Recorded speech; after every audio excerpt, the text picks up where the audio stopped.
Olá, queridos alunos, pais e responsáveis.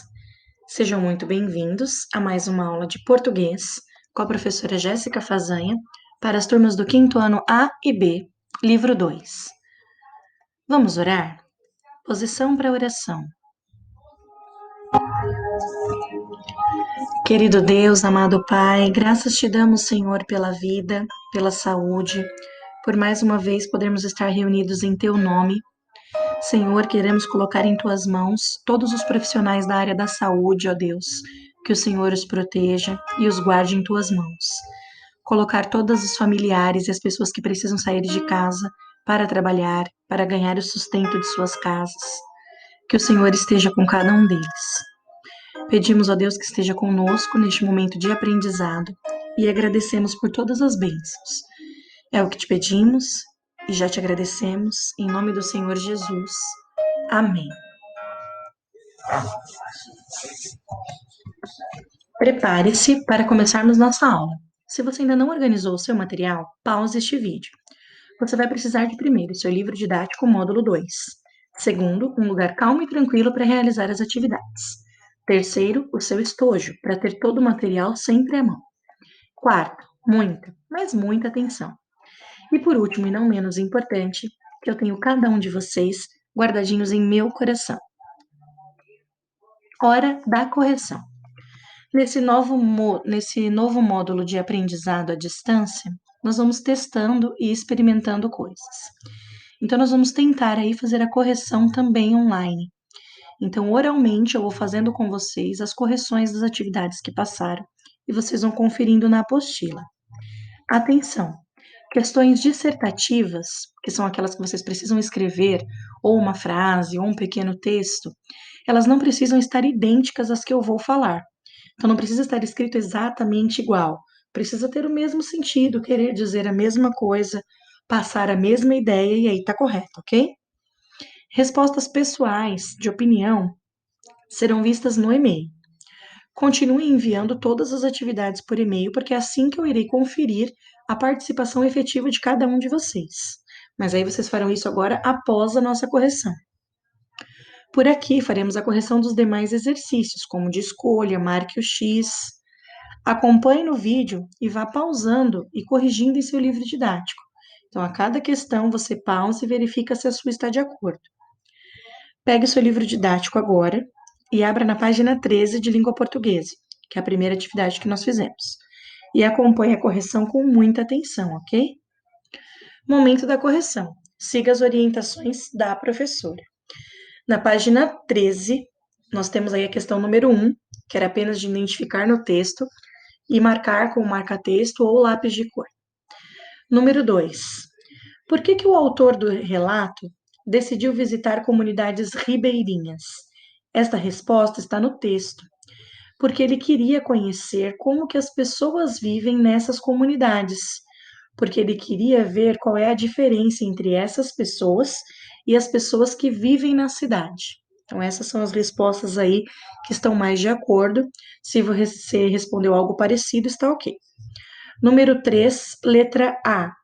Qual experiência interessante o autor vivenciou neste trajeto? Ele viu o encontro das águas dos rios Negro e Solimões. B. Por que essa experiência chamou tanto a atenção do autor do relato?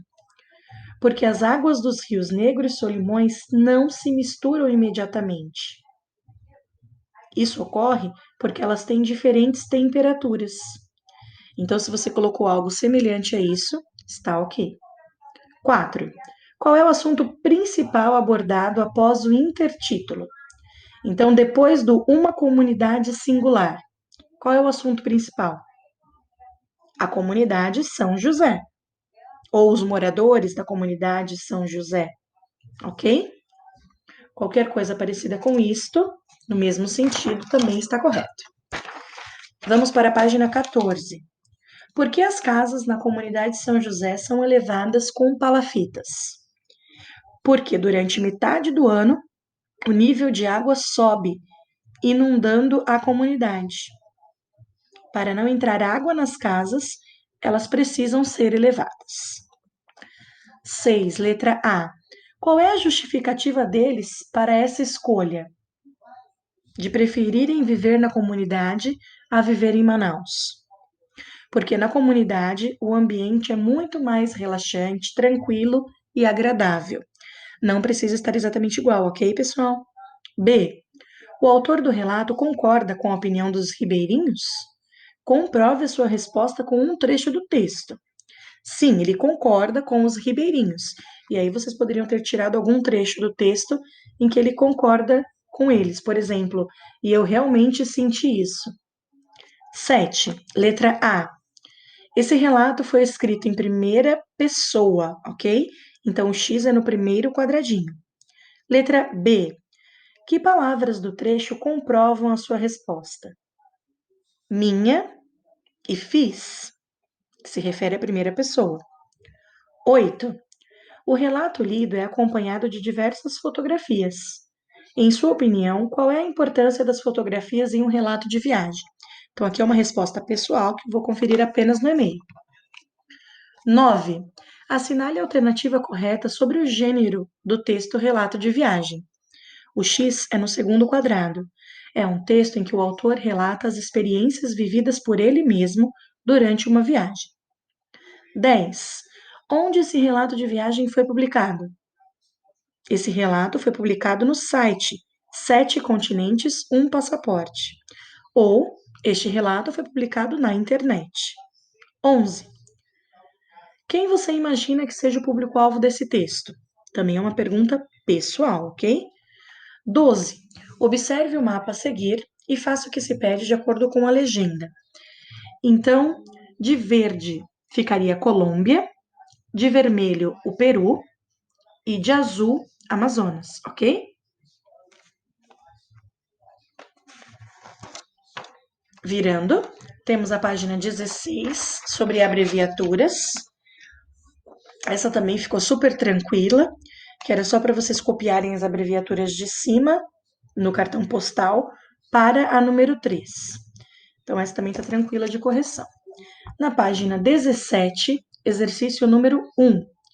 As abreviaturas ES e CEP são formadas, X no primeiro quadrado, pela letra inicial das principais palavras do termo. Depois, na página 17, também temos as atividades número 1. Utilizando a primeira letra de cada palavra, forme as siglas. Letra A, IBGE. Letra B, ONU. Letra C, RG. E letra D, ECA. E a número 2 era para vocês pintarem da mesma cor a palavra e a sua abreviatura, ok? Então, abril tinha que ser da mesma cor de ABR ponto. Professor tem que ser da mesma cor que o prof ponto. Júnior tem que ser da mesma cor que o JR. Página tem que ser da mesma cor que o P. E companhia tem que ser da mesma cor que o CIA ponto, ok? Então, cada dupla de palavras tem que estar com uma cor diferente. E aí, nós vamos para a correção da página 18. O exercício número 3 também não precisa de correção, porque a resposta dele estava no final da apostila, na página 35 no mapa, tá ok? Então, tá super tranquilo também para ser realizada a tarefa, porque a resposta também já estava nesse mapa, ok? A número 4 pergunta em que estado você mora. Então, em que estado nós moramos? No estado de São Paulo. E qual é a sigla? SP. E terminamos o conteúdo de correção. Continuando siglas é o tema da aula de hoje. Continuando o tema de siglas, nós vamos falar sobre terminadas em ense, sobre as palavras que terminam com ense, que é referente à localidade. A terminação ense está ligada à indicação de lugar, que aquilo ou aquela pessoa é ou pertence a um lugar, um município, estado ou país. Termina com ense. Quando termina com ense, está relacionado a lugar. Exemplo: Alana veio do Pará. Alana é paranaense. Júnior é de Goiânia. Júnior é goianiense. Elis nasceu no Canadá. Elis é canadense.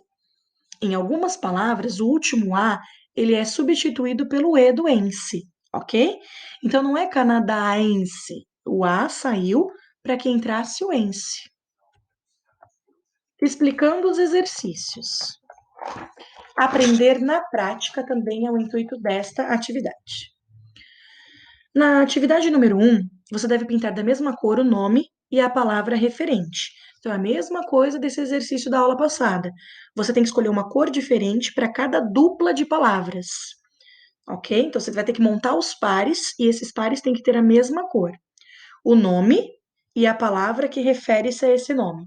Por exemplo, Londrina, né, um bom exemplo, tem que estar da mesma cor que londrinense. Depois você escolhe uma outra cor para a próxima dupla de palavras. O exercício número 2 pede que você acrescente o ense nos nomes dos países, ok? Lembrando que em algum deles o último A pode sair para a entrada do ense. 3. Copie a número 3, faça a pesquisa e responda no seu caderno de língua portuguesa. Desta vez, você não vai se juntar a um colega. Você fará a atividade sozinho. Você deve pesquisar quais os nomes de estados brasileiros que dão origem a outras palavras terminadas em ense que nós não falamos aqui. E aí vocês vão escrever essas palavras no caderno, como mostra o exemplo: Amapá, amapaense. Muito obrigada pela participação de vocês. Desejo um excelente exercício. Obrigada às famílias, aos pais, aos responsáveis e cuidadores por todo o apoio de vocês nesse trajeto. Deixo a vocês um beijo carinhoso e até a próxima aula.